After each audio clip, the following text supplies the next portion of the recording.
Et pas 20 mètres secondes. C'est convivial, quoi. Voilà, parce qu'il y a Super.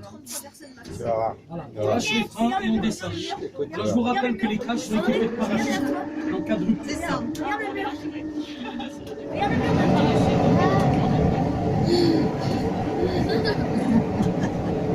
Ça va salir nos baskets. Je m'attendais à ça. Ça va salir nos baskets. Énorme. Par contre, à l'époque, 600 mètres, il descendait comme ça. C'est un simulateur, isso? C'est un simulateur. Ah ouais? C'est un simulateur. On descend de Réalité, on descend à 20 mètres là. É boa a simulação.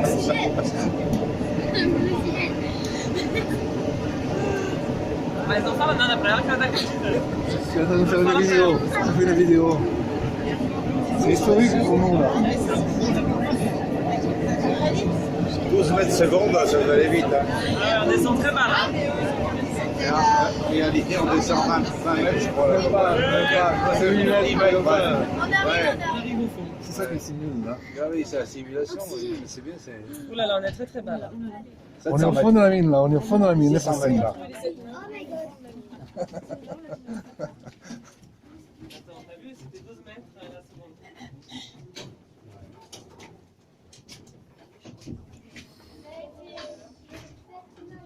Alors, on va rester là 2 minutes, parce que je vais vous montrer quelque chose là. C'est mon petit rituel à moi. Allez-y, vous sortez tous, merci. Dans la réalité, il n'y a pas de lumière comme ça, attention, hein. C'est faux. Il y a simplement la lumière au casque. Ou dans les années 1850, à la main, la lampe Marceau, la lampe Clany, la lampe Davy. Voilà, on va les voir sur le parcours. Ben, la mine, vous bougez plus, c'est ça. Voilà.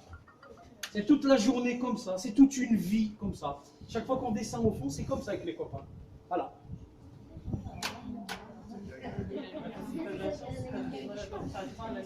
Oui, parce qu'on ne peut pas le faire s'il y a un peu profond.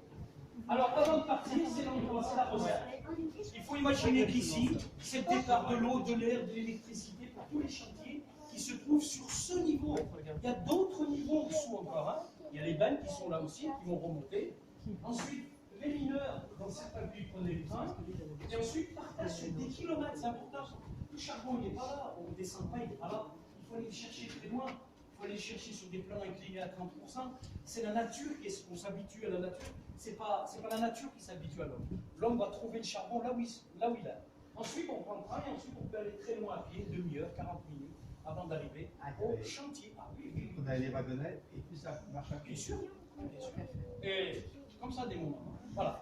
Alors, on est prêt, on y va? Oui. Par contre, si vous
Ah bah si, à ce niveau-là, c'était le spirale.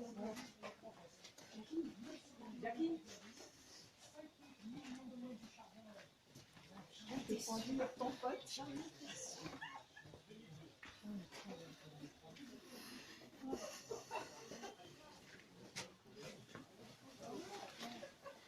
pour ça qu'on a des petits tremblements de terre à Saint-Étienne. À cause de... Ah ouais. À cause, Ce sont des galeries dites de passage. C'est un travers-banc. Pourquoi un travers-banc? Parce que c'est creusé dans un banc de rochers. Peut-être on trouvera du schiste, peut-être on trouvera aussi du charbon. Quand on creuse dans le rocher, hein, la science au fond, c'est pas spécialement du rocher. On peut trouver un petit peu d'autres produits. Vous voyez, des kilomètres de convoyeurs. Les accidents au fond, on pouvait détecter des zones dites accidentogènes. Alors ici, par exemple, il fallait faire attention au rouleau. Est-ce que vous connaissez l'usine David, qui se trouve au-dessus, là, qui n'est pas loin de ceux qui sont du coin? Les engrenages, non? Voilà. Eh bien, l'usine David fabrique ça.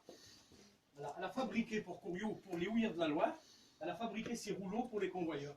Et aujourd'hui, elle fabrique les mêmes rouleaux pour la mine en Calédonie, la mine de nickel, pour la mine de Thio. Voilà, c'est important de préciser. On y va, on continue. L'ennemi numéro 1 au fond, c'est la poussière.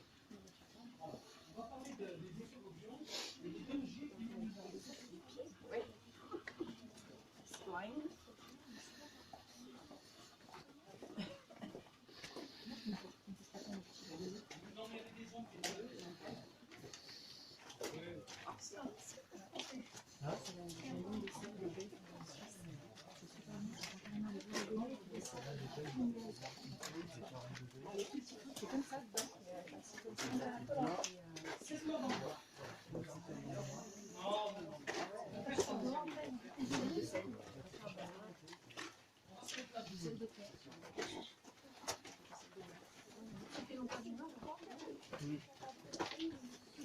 Ce qui est important aussi, j'espère que tout le monde entend quand je parle, non? Oui, oui, oui. Voilà, c'est important parce que la voix, c'est important. On travaille aussi notre voix. Donc, faut... Pas comme ça aussi, on a travaillé. On a des formations aussi pour travailler notre voix. Parce qu'il ne faut pas parler trop fort, il ne faut pas parler. Voilà, il faut que tout le monde puisse. C'est un métier. Alors, il faut imaginer aussi tout ce qui est autour de vous, tout ce matériel qui vient du jour et qu'on descend au fond. C'est-à-dire, quand on est au jour, quand on n'a pas l'habitude de la mine, on est au jour, on ne peut pas regarder tout ce qu'il y a. Vous voyez, sous la terre. On va descendre déjà, on verra tout à l'heure les chevaux, cette vie souterraine qui a hanté tous nos quartiers, tous nos environs ici, avec tout ce gros matériel. Regardez, l'électricité doit rester à l'intérieur, anti-déflagrante. C'est-à-dire que dans la réalité, ça aurait été interdit. Dans la réalité, ça, interdit. Si vous descendez aujourd'hui dans une mine avec ça, on vous le casse. Vous ne descendez pas. Pourquoi? Non, c'est interdit. Même la montre, elle est interdite. La montre à pile, elle est interdite. Pourquoi? Parce qu'on le sait, c'est officiel. Hop, il y a des étincelles. Tac, ça part. Tac. Alors si on a, attention, quartier à Grisou, c'est quoi le méthane? Il est dans le charbon. On ne le voit pas, on ne le sent pas. Et si on a un dégagement de méthane qu'on ne voit pas et qu'on ne sent pas, et qu'on a un arc électrique qui va se propager dans l'atmosphère, un arc électrique à 100 degrés, le méthane plus une certaine quantité de méthane au mètre carré, au mètre cube, pardon, c'est l'explosion au fond. Alors pour vous donner une idée des explosions importantes, la plus importante qu'on retient, pour chez nous en 30 ans, c'est environ 1000 personnes qui ont été tuées dans notre région, à peu près en 30 ans. Si on regarde par exemple le Nord-Pas-de-Calais, à Lens par exemple, le 10 mars 1906, c'était hier, le 10 mars 1906, en 2 minutes, le temps 2 minutes, vous regardez, c'est ce qu'on a mis pour venir ici à peu près, 110 km de galeries qui ont été détruites. 1200 mineurs qui ont été tués.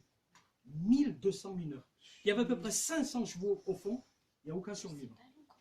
C'était quoi? C'était un coup de méthane, vous voyez, ça a explosé ici, et le feu a léché les poussières de la mine, et tout a explosé sur toute la longueur. Ça détruit tout, ça jette tout en l'air. Alors imaginez-vous, même au fond, un moteur comme ça les dégage. C'est pour ça que la poussière, c'est l'ennemi numéro 1. On voit par exemple, vous voyez ce système-là, et bien c'est quoi? On vient déverser du charbon, on arrose là. Pourquoi? On aplatit les poussières. Il faut absolument à la mine le moins de poussière possible. On va en mettre dans le charbon, des cannes d'injection, on va les voir, pour éviter que le mineur inhale de la poussière. La poussière, c'est le poison du fond. Voilà. Attention, il faut toujours aplatir, on dit qu'il faut aplatir les poussières, tomber les poussières.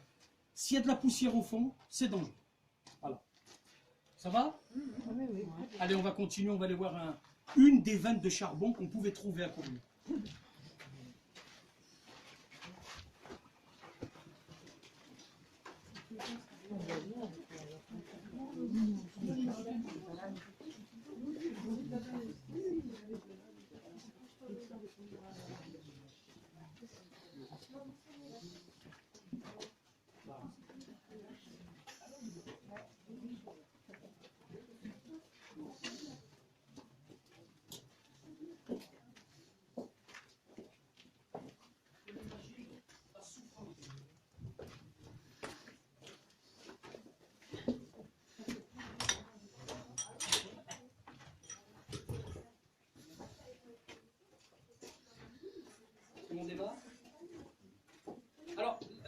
travail à soutènement marchand, ça fonctionne de cette manière. C'est pas très compliqué dessus. Ah. Non, non, on est Alors, attends, ce qu'on va faire, voilà. Et puis on va faire avancer toutes les personnes qui sont au fond, parce que si vous ne voyez pas, c'est pas normal.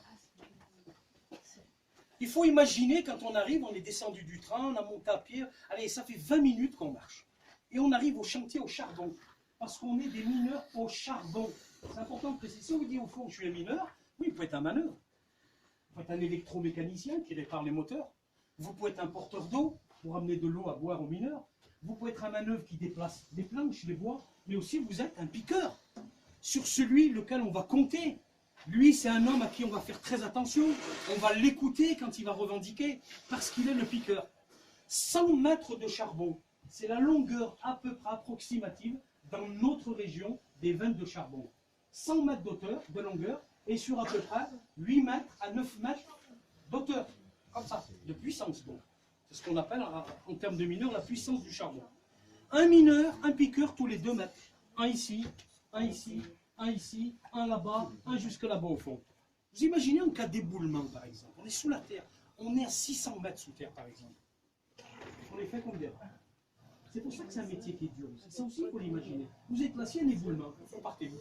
Si vous vous trouvez à 40 mètres de l'entrée, c'est pour ça que la mine, c'est un métier qui est dangereux. Vous êtes au milieu, vous êtes pris comme coincé comme il faut. Alors on suppose qu'on n'a pas d'accident. Chaque mineur va abattre à cette époque à peu près peut-être 2 tonnes de charbon. 1,5 tonnes, 2 tonnes, parce qu'on n'est pas sur les années 50, on le verra. Donc chaque piqueur abat son charbon, il tombe sur le convoyeur évacue la production sur l'autre convoyeur, le grand convoyeur des galeries principales. Ensuite, une fois on avance toujours comme ça, on va abaisser ces soutènements, comme ça, on va injecter de l'eau sur 10 mètres, parce qu'il y a du charbon là-haut, sur 10 mètres. On n'aura pas un accès physique sur les 10 mètres, mais c'est ce principe qui est intéressant. On baisse les vérins, on avance les vérins comme ça, regardez. Moi je vais vous faire un dessin, ça c'est le charbon, on est derrière là-bas. Le vérin il tient, si je fais ça, le charbon il tombe.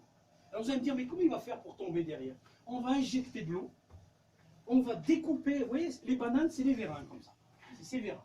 Voilà.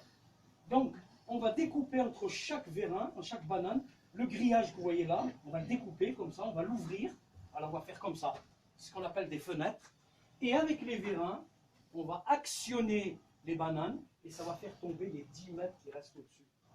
Voilà, c'est ça le système du soutènement marchand, et on avance comme ça. On abat ici, on évacue pour les piqueurs, on injecte, on manœuvre les bananes, on ouvre les grillages, et ensuite on fait tomber les 10 mètres et on avance comme ça. Donc les vérins, si on se met comme ça, ils avancent comme ça, tout doucement. Ça veut dire qu'on morcelle le charbon de cette manière. Voilà. L'homme va travailler que sur cette hauteur, et on va faire tomber avec ce système 10 mètres de charbon derrière. Voilà. C'est un système qui permet un rendement important. Voilà. C'est ça le but du soutènement marchand. Alors, dans les années 50, ce système n'existant pas, on coupe le charbon en tranches. Ça met plus longtemps. L'homme abat à peu près 7 à 8 tonnes de charbon, le clay là-bas entre 2 tonnes. C'est le rendement, la qualité de travail et surtout le rendement à l'arrière-taille. Ça, c'est le front de taille. Ça, c'est le toit. Ça, c'est le mur. Ça, c'est l'arrière-taille. Voilà. Voilà les termes de la mine. Le bas, c'est le mur.